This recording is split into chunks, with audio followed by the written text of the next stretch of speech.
Olá galera, beleza? Eu sou o Cauã Teixeira, sejam bem-vindos a mais um vídeo aqui no canal Cauã Teixeira de Oliveira Silva. Sejam bem-vindos a mais um vídeo.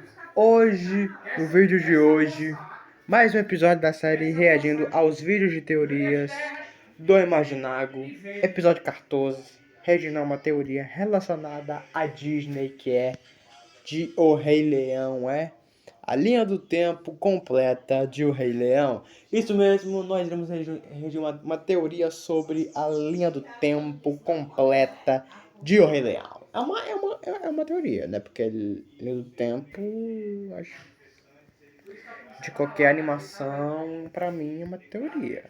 Então, esse vídeo parece um tema de teoria, então é o vídeo que a gente vai assistir, e porque só tinha esse vídeo, de Rei Leão, de teoria do Imaginago, que tinha para eu assistir, porque tinha outros que nem era nem de teoria, enfim.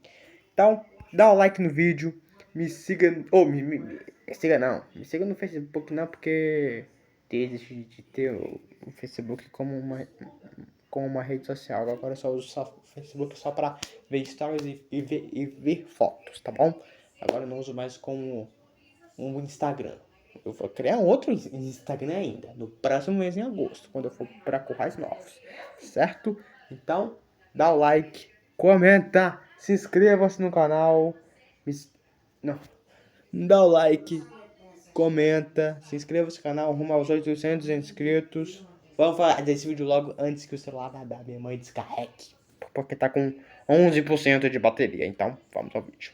E acredite só, ainda existe muita coisa pra gente falar sobre o Rei Leão. Em 2019, ano passado, eu fiz um vídeo explicando toda a linha do tempo e cronologia de O Rei Leão, mas cancela aquele vídeo. Desde que a Disney mostrou oficialmente qual é a origem da cicatriz do Scar, muita coisa mudou na linha do tempo, que a gente pensava que era oficial. O que eu vou fazer aqui hoje é muito simples. Eu vou te contar o resumo de toda a história, desde o começo, lá com o bisavô do Simba, até o final de tudo, que termina com o retorno do Scar e o filhote do Simba em A Guarda do Leão. Como pode ser? Eu vou explorar aqui todos os livros, todos os quadrinhos, séries e filmes oficiais da Disney para ficar completo. E eu espero muito que a Disney não mude tudo de novo. Você está preparado? Preparado? Vamos estar.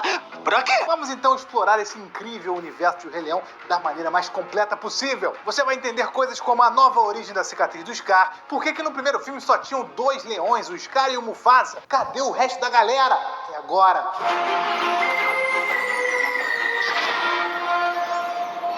Fala galera, eu sou o Imaginago e sejam bem-vindos a mais um vídeo. Vamos então pro resumo de toda a história e cronologia de O Rei Leão, do começo ao fim, presta bem atenção.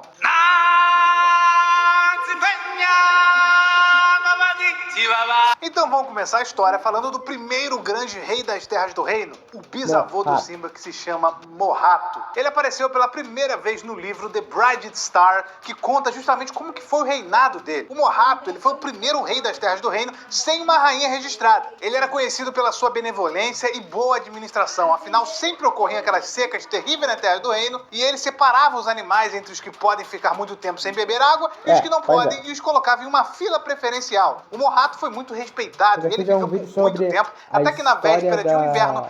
Sobre a história do Morhato, num vídeo de um canal antigo meu chamado Cauã Teixeira. Assista que você vai achar lá no canal Cauã Teixeira, que você vai ver.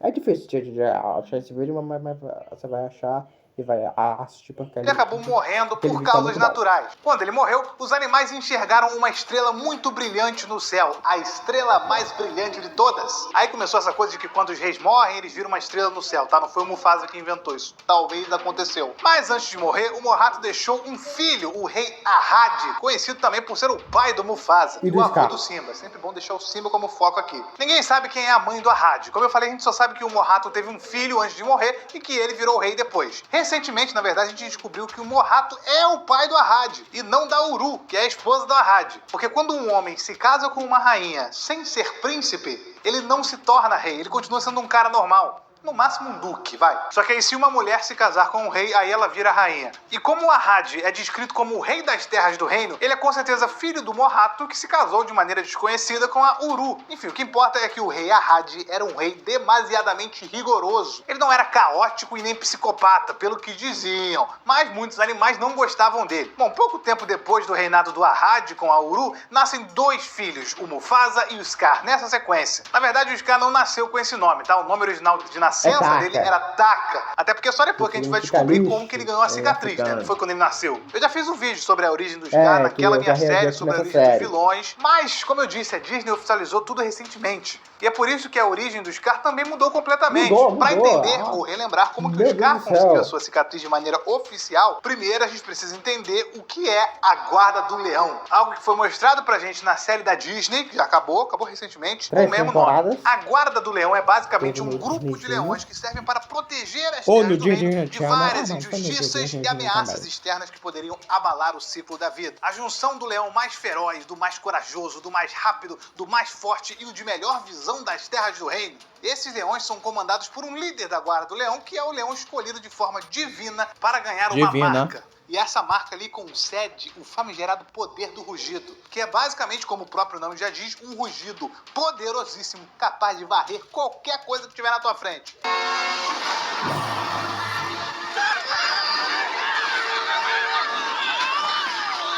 No caso, esse rugido aí é tão forte porque ele é meio que a junção de vários rugidos de vários leões aleatórios do passado, reis do passado, que te ajudam a impulsionar os inimigos, desunir com eles. Ok, o Scar era o irmão mais novo e por isso o Mufasa seria o rei por direito, o que fez com que o Scar fosse escolhido, divinamente, para ser o líder da Guarda do Leão. Exatamente. E aí é que surge a treta da cicatriz dele, que é uma coisa que aconteceu inclusive depois da morte do Arrad e da Uru. Eles estavam mortos. E isso quer dizer que o Mufasa então era o rei. Em resumo, certo dia o Scar estava ali patrulhando tranquilamente, sendo o líder da Guarda do Leão, até que surgiu do nada um leão aleatório nas terras do reino. Esse leão chegou pro Scar e disse que ele era mais poderoso do que o seu irmão Mufasa e que ele deveria governar tudo. Taka achou a ideia interessante porque ele sempre teve inveja do Mufasa, que era o rei por ser o mais velho, só que o leão armou uma armadilha pro Taka. Ele o guiou até uma cobra amiga dele que deu um bote diretamente no seu olho. Com isso, o Taka ganhou a sua famosa cicatriz e ficou sem entender nada. O leão então explicou que além da cicatriz ele foi envenenado e se o Taka quisesse receber a cura do veneno, ele deveria fazer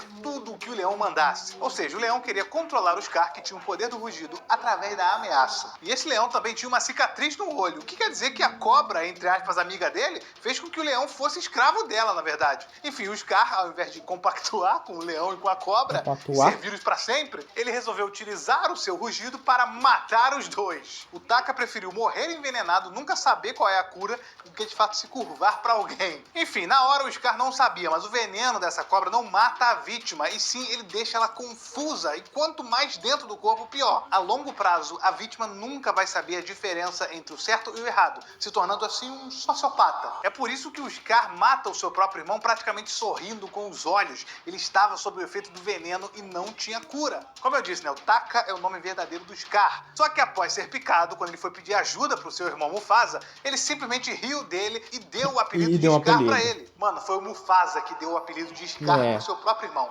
depois dele ter sido envenenado pra sempre. Isso aí não é teoria da minha parte não, tá? Isso aí que tá confirmado com todas as letras pela Disney. O Taka foi lá pedir ajuda pro Mufasa e além do Mufasa não ajudar o seu irmão mais novo, ele foi lá e deu um apelido pra ele. Enfim, após esse comportamento imbecil do Mufasa, o Scar percebe que seu irmão não pode ser o rei e sim ele mesmo. E nesse momento ele já resolve que ele precisa matar o seu irmão. Claro, parcialmente influenciado pelo veneno. O Scar foi lá e pediu apoio da sua Guarda do Leão para poder matar o Mufasa e conquistar o trono. Mas os leões da Guarda, discordaram dessa ideia maluca de matar o rei, o próprio irmão dele. E por isso o Scar foi lá e utilizou o poder do rugido para matar todos os membros da Guarda do Leão. E é por isso que lá no primeiro filme não sobra mais nenhum leão, a gente só vê 2, que é o Scar e o Mufasa.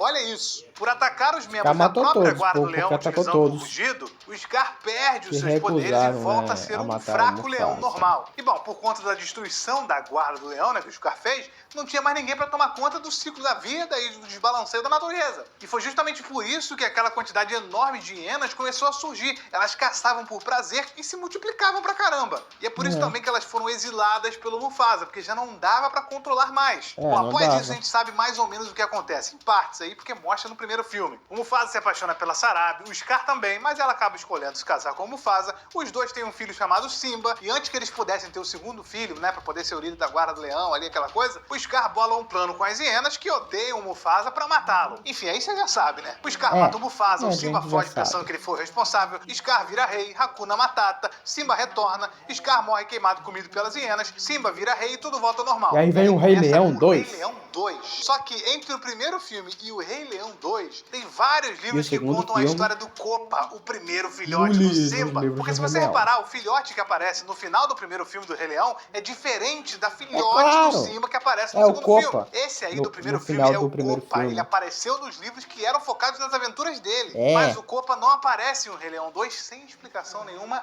até agora. O que nos leva para a teoria cientificamente mais aceita até agora por grande parte dessa comunidade, que basicamente só tem eu. Kopa, na verdade, morreu ou desapareceu? Fica no ar aí. Repara Ele só, o Simba de O Rei Leão 2... morreu de fome. É, de fome.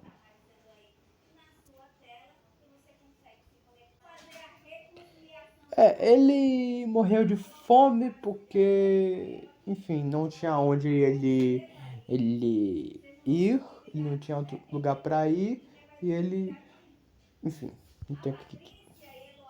Falei, mas Ele é muito preocupado com a vida da sua filha, Kiara. Tipo, exageradamente preocupado. Isso porque, no passado, a Zira, que é a vilã do segundo filme, era uma leoa das Terras do Reino que gostava muito do Scar. Ela era apaixonada por ele, mesmo ele não dando bola nenhuma pra ela. E, após a morte do Scar, ela culpou o Simba e jurou vingança. Ela, inclusive, tinha 3 filhos, mas o único que pode ser filho do Scar aí é o Nuka, né? Porque os outros 2 comprovadamente não são. A Zira resolve mandar o seu filho mais velho, o Nuka, atrair o primeiro filhote do Simba com a Nala, que é o Kopa, para uma emboscada. Após ser atraído, a Zira tenta matar o Kopa e, na verdade, ela machuca ele bastante. Ele fica desacordado e ela, desatenta, pensa que ele tá morto. Porém, algum tempo depois, o Kopa acorda e resolve fugir das Terras do Reino com medo da Zira. O Simba pensa que o seu filho morreu e ele bane a Zira junto com todas as leoas que apoiavam ela. Inclusive, o Simba, em um momento do segundo filme, diz pra Kiara que ela não pode dar as costas para um exilado. E quando ela pergunta por quê, ele meio que dá uma desconversada. Olha aí.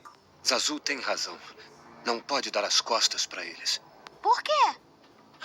Não importa. Mas na verdade ele tá escondendo ali a informação de que foi assim que o irmão dela, que talvez ela nem conheceu, O morreu. Kopa. Ele virou as costas para um exilado. Por isso que o Simba é super protetor com a Kiara. Ele tem medo de perdê-la, como ele perdeu o seu primeiro filhote. Enfim, o segundo filme conta a história da Kiara. E em paralelo com essa história, nós conhecemos o Kion em A Guarda do Leão. Como a Kiara será a rainha das Terras do Reino por ser a mais velha, o Kion, que é o mais novo, recebe o chamado para ser o líder da Guarda do Leão. E isso aí dá uma treta tão grande. Em resumo, o Kion, com a sua guarda do leão feita de animais variados, protege muito bem as terras do reino. Mas depois de um ritual bizarro que as hienas e outros exilados fazem utilizando um cajado roubado do Rafiki, o Scar retorna com um espírito de fogo. Só que esse espírito dele tá preso em um vulcão, ele não consegue sair dali, então ele manda os seus súditos fazerem lá as suas traquinagens para tentar matar o Simba. Mas eles falham miseravelmente sempre. E aí tem um monte de repetição, o Scar tentando 17 mil formas de matar o Simba e falhando, até que chega um ponto em que o Kion resolve perdoar o seu tio-avô e pedir para que os reis do passado julguem o que vão fazer com ele. Nesse momento começa a chover dentro do vulcão de maneira tão intensa que o espírito de fogo do Scar foi apagado para sempre. Bom, o Scar foi derrotado de novo, mas também aconteceu o seguinte. Antes disso aí, o Kion foi picado no olho por uma cobra. Essa cobra aí que era inclusive da mesma espécie daquela que picou o Scar no olho. Tinha o mesmo veneno, pelo menos. Mas ao invés de enlouquecer como o Scar, ele conseguiu se manter ali forçadamente mais ou menos firme, porque o Rafiki deu para ele um remédio feito de flor de tulisa, que amenizava os efeitos da sociopatia do veneno. Só que isso é temporário. O Rafiki diz pro Kion que ele precisa ir até a Árvore da Vida, que fica literalmente do outro lado do mundo. Tudo isso para poder se curar desse veneno. Então o Kion parte para uma jornada, junto com a sua guarda do leão ali, para poder encontrar a Árvore da Vida e se curar do veneno da insanidade. Kion não aparece em O Rei Leão 2, é essa hora que ele sai e o Rei Leão 2 segue. Porque o filme acontece paralelamente aos eventos da série do Kion, né, saindo das Terras do Reino para ir atrás da Árvore da Vida com seus amigos. Ele não tá no segundo filme, quando a Kiara ainda é pequena, porque ele tava ali sendo amamentado pela Nala, ele tinha acabado de nascer praticamente. Até porque em O Rei Leão 2 só é mostrado Cara, vou encerrar esse vídeo por aqui, o vídeo tá ficando longo, acho que vai ter parte 2 terminando de ver esse vídeo, é quinta-feira que vem. Então, quinta-feira que vem eu faço um vídeo parte 2, terminando de ver este vídeo completo, tá bom? Certo? É isso, e até amanhã. Tchau, tchau, galera.